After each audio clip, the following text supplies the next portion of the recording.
আলোর উৎসবে ঝলমলে গোটা রাজ্য। আমরাও বেরিয়ে পড়েছি আপনাদের সঙ্গী করে, একের পর এক ঠাকুর দেখছি। বিভিন্ন সতীপীঠ থেকে আমাদের প্রতিনিধিরা আপনাদের সামনে তুলে ধরছেন কালী আরাধনার ছবি।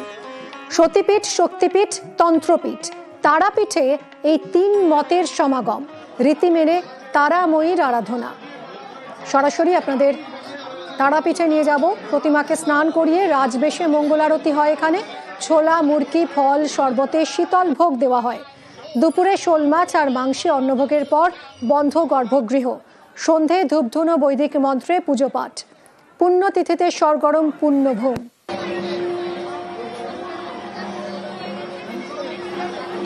সরাসরি চলে যাব তারাপীঠ থেকে। রয়েছে অক্ষয়। অক্ষয়, মূল পুজোর অনুষ্ঠান আয়োজন কখন শুরু হবে, এখন কি হচ্ছে?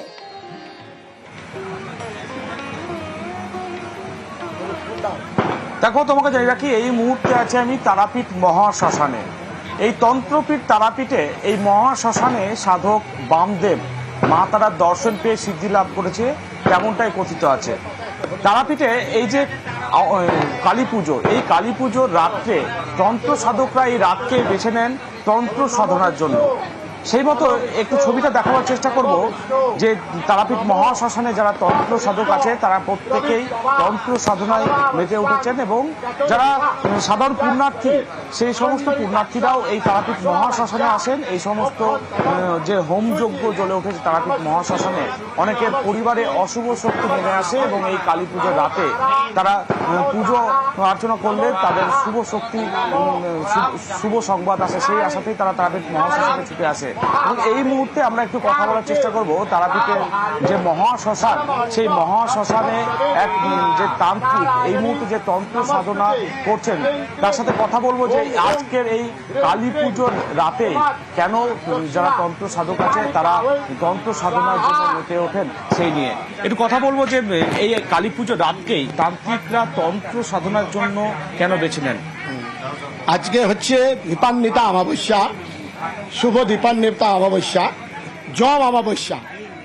এই অমাবস্যাটা একটা ভাইটাল, মানে অন্ধকার থেকে আলো, মানে আমাদের সমস্ত কিছু কুপ্রভাব যত সমস্ত কিছু নাশ করার জন্য আজকের এই অমাবস্যাটা খুব ভালো, শুভ।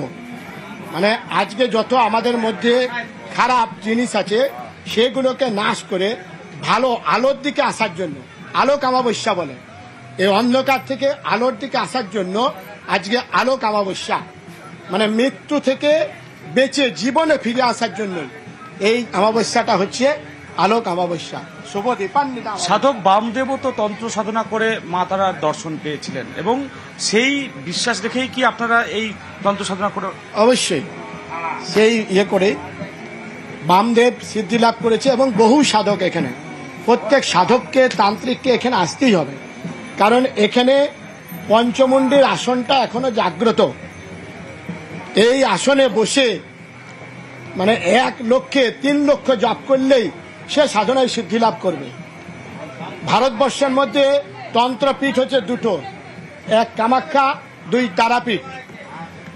তারাপীঠ হচ্ছে মহাশ্মশান, হচ্ছে খুব মানে জাগ্রত, এখনো পর্যন্ত জাগ্রত। অনেক সাধক সাধনা করে পঞ্চমুণ্ডীর আসন গঙ্গায় বিসর্জন করে দিয়েছে। কেবলমাত্র তারাপীঠের পঞ্চমুণ্ডীর আসনটা বামদেব রেখে গেছে, সিল করে রেখে গেছে।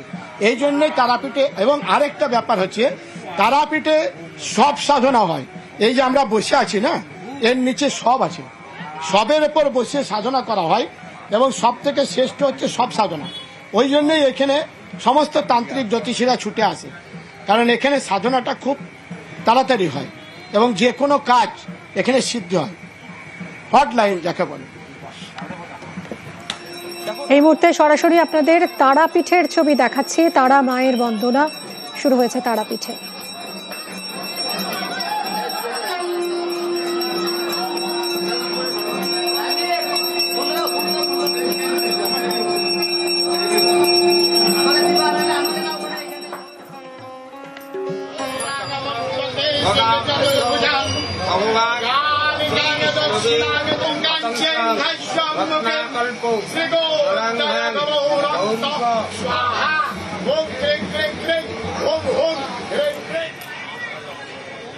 আর এবার চলে যাব দক্ষিণেশ্বরে। দক্ষিণেশ্বরে কালী বন্দনা, মা ভবতারিণীর পুজো উপলক্ষে সকাল থেকেই ভক্তদের ভিড়। 1855 মন্দিরের প্রতিষ্ঠা করেছিলেন রানী রাসমণি। এখানে সাধনা করেন রামকৃষ্ণ পরমহংসদেব। সরাসরি চলে যাব দক্ষিণেশ্বর মন্দিরে রয়েছেন দেবাশিস। দেবাশিস, এই দক্ষিণেশ্বরের কালী মন্দিরের সঙ্গে অনেক ইতিহাস জড়িয়ে আছে এবং প্রত্যেক বছরই বহু মানুষ আসেন, ভক্তরা আসেন এই মুহূর্তগুলোর সাক্ষী থাকতে। এখন ঠিক কি হচ্ছে? দেখো, এই মুহূর্তে দাঁড়িয়ে প্রায় রাত 9টা বাজে। সেখানে মানুষের ভিড় কিন্তু কমের দিকে নয়, মানুষের ভিড় কিন্তু একই রকমভাবে আছে। তবে অবশ্য যে দক্ষিণ দ্বার মূলত যেখান দিয়ে বিশেষ পুজোর ব্যবস্থা করা হয় ভক্তদের জন্য, সেই দ্বার আর কিছুক্ষণের মধ্যে সে কিন্তু বন্ধ করে দেওয়া হবে। শুধুমাত্র পশ্চিম দ্বার এবং ওদিকে উত্তর দ্বার, এই দুটি দ্বার খুলে রাখা হবে, যেখান দিয়ে মানুষ পুজো দিতে পারবে ভবতারিণীর কাছে। তার কারণ 9টার পর থেকেই বিশেষ পুজোর ব্যবস্থা করা হবে, যা কিন্তু সর্বসমক্ষে আনা হবে না। পুজোর ব্যবস্থা অর্থাৎ যে রাত্রিবেলা সারা রাত ধরে যে পুজো হবে তার ব্যবস্থাপনা হবে। সেই কারণে মন্দিরের গেট ইতিমধ্যে বন্ধ করে দেওয়া হবে। অবশ্যই ইতিহাস যুক্ত এটি একটা দক্ষিণেশ্বর, একটা কালী কথা বলতে গেলেই সেখানে বলা যায়। আমার যে পিছনের অংশ যে নাট মন্দির, এই নাট মন্দিরের শেষ অংশে একটি ঘর রয়েছে, যেই ঘরটিতেই কিন্তু বসবাস করতেন শ্রী রামকৃষ্ণদেব, যেখানে তিনি থাকতেন এবং সেই দক্ষিণেশ্বর মন্দিরেই তিনি কালী ঠাকুর প্রতিষ্ঠা করে সেখানে পুজো শুরু করেছিলেন। এই ঘরেও কিন্তু মানুষের ভিড় রয়েছে, সেখানেও মানুষ তার যে ব্যবহৃত জিনিসপত্র সেগুলি রাখা আছে, সেখানেও বিশেষ পুজোর ব্যবস্থা করা হয়েছে, সেখানেও তারা যাচ্ছে।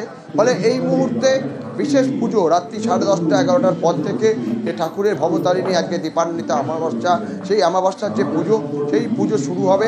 সেই কারণে সেই প্রস্তুতি চলছে এবং কিছুক্ষণ আগেই আমরা যেটা দক্ষিণেশ্বরের তরফ থেকে বা মঠ মন্দির কর্তৃপক্ষ থেকে জানানো হয়েছে, ইতিহাসকে বহন করেই তারা পুজো করে। জীবে প্রেম করে যেই জন, সেই জন সেবিছে ঈশ্বর। ফলে সেই কারণেই স্বামীজির কথা মেনেই কিন্তু এখানে সেই বলি প্রথা তা কিন্তু বন্ধ করে দেওয়া হয়েছে। সেখানে বাজি পোড়ানো হতো, শব্দবাজি পোড়ানো হতো, বিশেষ বাতসবাজি অপ্রদর্শন হতো, সেটাকেও বন্ধ করা হয়েছে। একদিকে জীবপ্রেম, অন্যদিকে প্রাকৃতিক ভারসাম্যকে মাথায় রেখেই এই পুজো। বহু মানুষ রয়েছে। অনেকক্ষণ তো দাঁড়িয়ে আছেন নাকি? কতক্ষণ?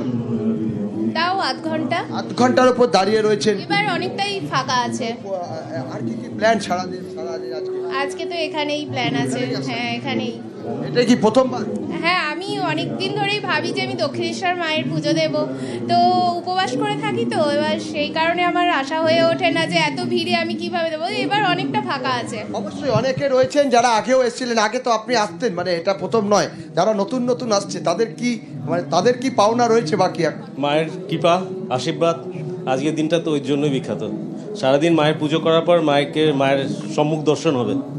কত বছর ধরে আসছেন? আমি তো প্রায় 15 বছর। একেবারে কেউ 15 বছর ধরে তারা এখনো আসছেন, কেউ আরো বেশি।